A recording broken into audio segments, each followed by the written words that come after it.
Hi everyone, I welcome you all to the part 3 of Indian mapping series. In this series of video, we are going to cover entire Indian mapping in most comprehensive yet exam oriented way. We are covering Indian mapping in theme based manner. Already as we have released two parts. In part 1, we have covered India's extreme point. In part 2, we started the theme of mountain ranges and already peninsular India's mountain ranges and hills we have covered in the part 2. Now this is the part 3 and in this part we are going to cover mountain ranges of eastern Himalayas or Purvanchals. Also, I would like to tell you that in this video we are not only going to see their locations but important cultural geographical aspects also we are going to see. And I will also provide notes of this particular session on our Telegram channel. You can visit Telegram channel and from there you can download PDF of this entire session. Also, please join our Telegram channel for other important exam related updates. So this entire PDF I am going to share there on the Telegram channel.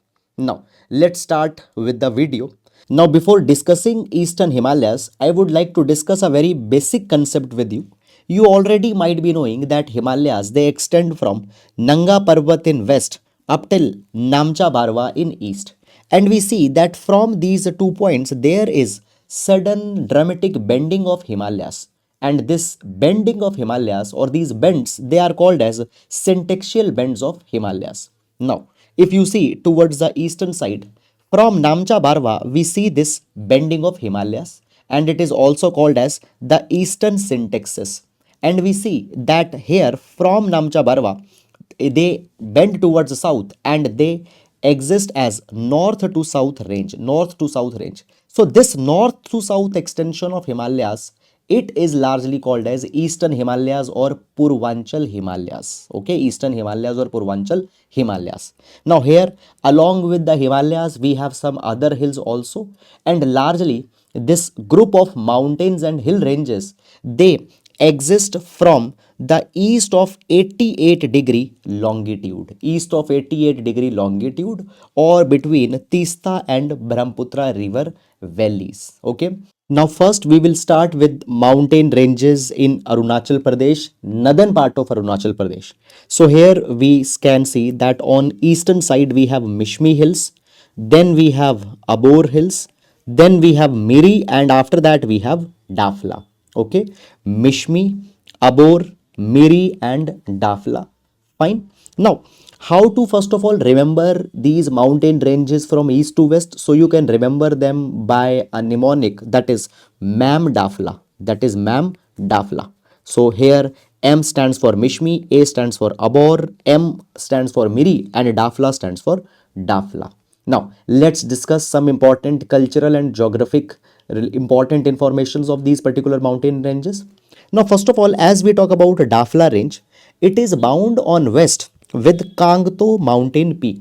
Now, when we talk about the Kangto mountain peak, it happens to be one of an important mountain peak here, which stands on India-China border. It stands on India-China border, and it also happens to be one of the highest peak in this particular region with the height of 7060 meter. 7060 meter.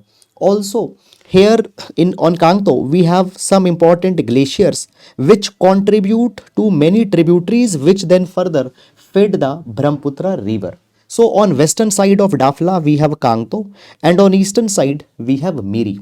Now as we talk about Dafla range, one very important aspect with respect to the Dafla range is that this mountain is also home for Nishi tribe. It is also home for the Nishi tribe. Now, with respect to Nishi tribe, there is one important dimension that I would like to tell you. That see, Nishi people often they have been in news also because they on their helmet they use this hornbill beak which is called as Pudum. Because of that, the population of hornbill bird it got declined in this particular region, and many of environmental organization they have tried to convince Nishi people not to use hornbill beak on their helmet. And in this capacity, Hornbill Nest Adoption Program program has also been started in which community members, tribal people themselves are now protecting the hornbill birds, and because of that, hornbill population has been revived in this particular region. So this is about Nishi tribe, and these Nishi tribe, where they live? They live in Dafla, on Dafla, and some of them also live around Miri mountain range also. Okay, so this is very important aspect with respect to this. Then after that, here we have Miri and Abor ranges. Now between Miri and Abor, Subansari river passes, and Subansari happens to be an important tributary of Brahmaputra river. Okay. Also, Nishi people that we have discussed who live on Dafla, some of Nishis they also live on Miri mountain range, and Britishers used to call them as Hill Miri people. British used to call them as Hill Miri people, but now they are not called as Hill Miri. Okay. Also, when we talk about Abor mountain range, now this particular range we find that on western side there is Subansiri river, and this mountain range it is drained by Dibang river. It is drained by Dibang river. Then further on the west of Abor we have Mishmi range. We have Mishmi range. Now, as we talk about Mishmi range, so Mishmi range, now this particular range has many of important passes, and one of a very important pass is Young Gap, that is here. Now, one important aspect with respect to Mishmi Hills, I would like to tell you. You already might be knowing this particular thing that Brahmaputra river it originates from the Mansarovar lake near the Mount Kailash, and when it enters India it is actually called as Siang. It actually called as Siang, and it makes a beautiful gorge in Arunachal Pradesh. Now this gorge is made in the Mishmi mountain ranges. Okay, so this is about it. Then further moving on, here on the southern south side of Arunachal Pradesh we have Patkai. Okay, now so let's understand the mountain ranges that we have. First of all, we have Patkai, which is in Arunachal Pradesh. Then we have Naga Hills, it is in Nagaland. And then here we have Mikir. These hills are in Assam.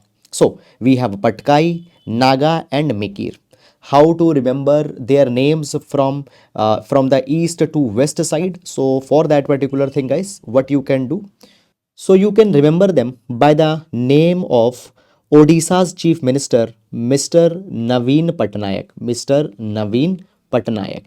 Okay, so here you can see Mr. Naveen Patnaik. PAT stands for Patkai, NA stands for Naga, and IAK Patnaik. Then we have Mikir. So by that you can remember, just to make some connections we use it. Okay, so that is about it.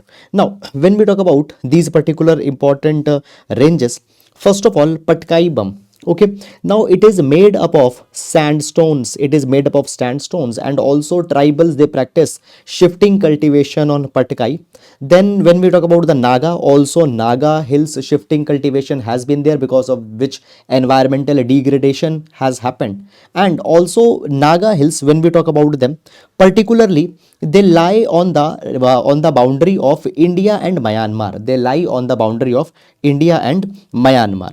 Okay, and similarly, when we talk about the Mikir Hills, there are some very important aspects with respect to the Mikir Hills that I would like to tell you.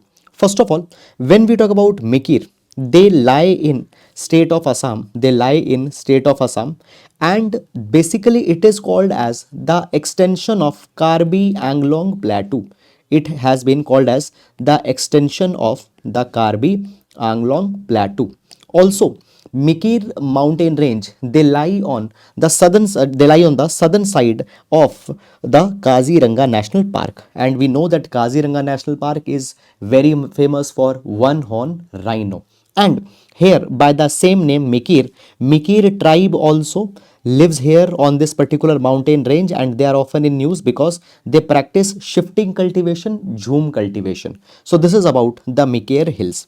Then further moving on, after that, we have here Barel, Manipur Hills and Lama Tor Hills. So here if you see from north to south, we have first of all, first Barel, then we have Manipur, and then we have Lama Tor. Now how to remember it? So you can remember it by Ajay Devgan. So Ajay Devgan endorses Bimal. So from Bimal, you can remember it as B stands for Barel, M stands for Manipur, L stands for Lama Tol, Bimal. Okay, Bimal, BML. Now, Further moving on, as we talk about the Bareil range, so important aspects with respect to Bareil range is that first of all, it is the highest hill range in Assam, and also it includes a lot of reserve forest also. And on the reserve forest in South India, question has been asked in UPSC CSC examination. So it includes North Chachar Hill Reserve Forest, it has Baral Reserve Forest, and then there are the unclassified forests that are also there. Then, when we talk about further about the Bareil range, also it acts as a watershed between the Brahmaputra as well as the Barak river. Now, guys, when we talk about the Barak river happens to be the longest river of Manipur. It happens to be the longest river of Manipur. So, between Barak and Brahmaputra, it acts as a watershed. Okay, then after that, next is the Manipur hills. So here you can again see the Manipur hills between the Bareil and the Lamatol. Now, when we talk about the Manipur hill range, so here the Barak river that I just told you, this Barak river originates into the Manipur hills. Okay, and largely the rivers that are found in Manipur hills, they are comparatively young rivers. So because of that, they have swift flowing water, which is good for the hydroelectricity potential. Then further moving on, then on the southern side we have Lamatol range. We have Lamatol range here. Now when we talk about the Lamatol range, so Lamatol range is the source of an important river, that is the Chapki river, which flows south, which flows southwest and then further joins the Manipur river. Okay, then further moving on in this capacity, then further towards the west side, we have here Tripura and Lushai Hills. Now, when we talk about these two ranges, so as name suggests, Tripura Hill Range, it is located in state of Tripura, and highest peak in Tripura Hills is Battling Sib and Lushai Hills. Now, Lushai Hills are very important. Why? Because Lushai Hills, first of all, they are the part of Arakan Yoma system. They form the northern part of the Arakan Yoma system. So, they form the northern part of the Arakan Yoma system. And also, here we have Blue Mountain. Now, Blue Mountain is also called as the Phangphui Mountain, and this Blue Mountain also happens to be highest peak of Lushai. And if I just show you the location of Blue Mountain, so this is Blue Mountain on the tip of Lushai. Actually, the Blue Mountain is existing.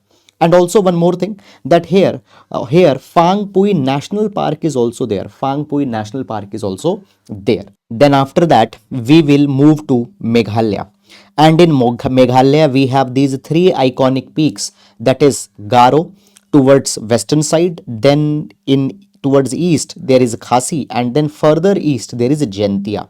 Now, these three ranges are very important because they also happens to be wettest place in entire world. So let's see one by one.